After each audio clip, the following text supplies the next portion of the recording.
אהלן חבר'ה, מה העניינים? רציתי לדבר איתכם היום על שגרה ועד כמה היא מסוכנת.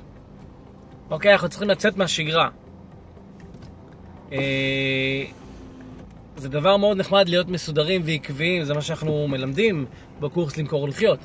אבל חשוב גם, וזה גם אנחנו מלמדים, חשוב גם לצאת לעתים מהשגרה.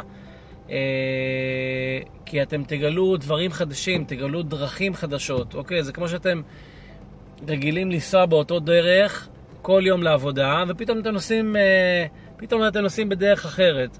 פתאום אתם אומרים, היי, מתי בנו את הבניין הזה פה? וואלה, כי לא נסעת פה. זה ממתי. אוקיי, אז לא שמת לב, זה קרה במשמרת שלך, אבל לא שמת לב.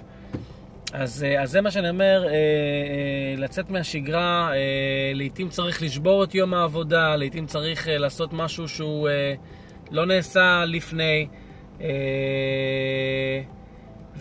ולא לפחד לצאת, לגלות דברים חדשים. הנה תראו אותי, אני פה נמצא, אני אראה לכם איפה אני נמצא, אני לא יודע איפה אני נמצא, להגיד לכם את האמת, אבל כן, כאילו לא הייתם באים לשדה קוצים כזה ואומרים לעצמכם, וואלה, יש פה לקוח שמזמין אלפי שקלים בחודש, אבל עובדה שיש, אוקיי? העובדה שיש והעובדה שאני כמעט בלעדי פה, זה בגלל שאף אחד אחר לא שובר את השגרה ולא חושב לבוא ולבקר פה אי שם בשום מקום. אבל זה אחד הדברים שאתם צריכים לדעת, לזכור ותמיד לנסות לצאת מהשגרה הזאת,